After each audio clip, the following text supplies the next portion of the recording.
I recognize the Honourable Leader of the Official Opposition. Thank you, Madam Speaker. Madam Speaker, the Auditor General is an independent officer who provides invaluable reports on issues impacting Nova Scotians and oversight of this government. But now, this government is changing the rules for dismissing her. Instead of valuing the work of the independent watchdog of government spending and the independent body who evaluates how policies are working, this government is putting the Auditor General on notice. And so, my question is, what does this government stand to gain from this decision?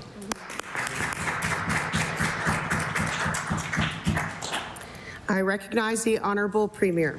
Thank you, Madam Speaker. I have great respect for the Office of the Auditor General. The Auditor General, the work they do, it's really important to taxpayers. I have great respect for that office and look forward to continuing to work with them.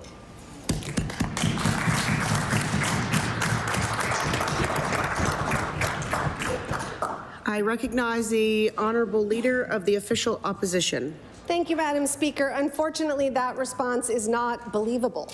The Auditor General has called this government out for $1 billion. Order.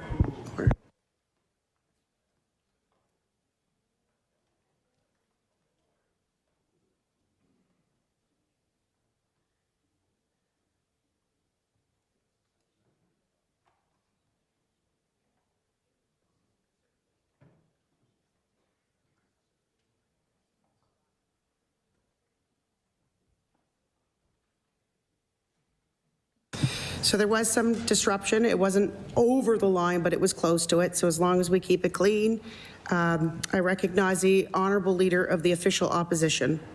Thank you, Madam Speaker. The Auditor General has called out this government for $1 billion of out-of-budget spending each year, the violence in public schools, and the tens of millions of dollars spent on Hogan Court.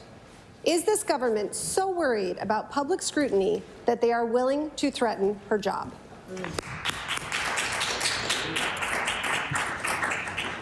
I recognize the Honourable Premier. Thank you, Madam Speaker. We welcome it. That's the job of the Auditor General. We have great respect for the Office of the Auditor General. We look forward to their reports. It's what's in the best interest of taxpayers.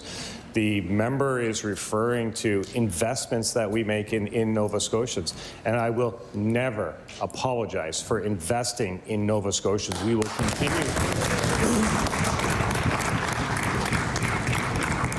We will continue to invest in Nova Scotians as we have with a $17 billion budget before this House right now. Every single dollar is accounted for. Every single dollar is an investment in Nova Scotians, and I would do it every single day of the week. Thank you, Madam Speaker.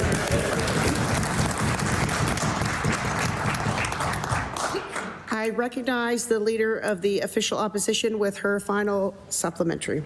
Thank you, Madam Speaker. What I am referring to is this government's complete unacceptance of any form of criticism to the extent that they will threaten the job of an independent officer of this legislature. In a world full of fake news and misinformation, the independent, unbiased work of the Auditor General is more important than ever. Nova Scotians need information they can rely on, not just spin. This government shows time and time again that they do not like transparency and they do not like criticism. If the Auditor General's job is not in danger, will the Premier explain why he thought it was necessary to change the rules for dismissing her? I recognize the Honourable Premier. Thank you, Madam Speaker. And the changes are just to bring things in line with the way it is across the country. There's a number of provinces that have the exact same provisions. The changes are to bring it closer to the conditions with the FOIPOP Commissioner, which has very similar commissions, also an officer of the legislature. Just trying to normalize things and make it fair for everyone, Madam Speaker. And I will assure Nova Scotians, this government is not afraid of transparency. In fact, we so much welcomed it that we went to the people and asked them how they think we're doing, and they spoke pretty loud and clear, Madam Speaker.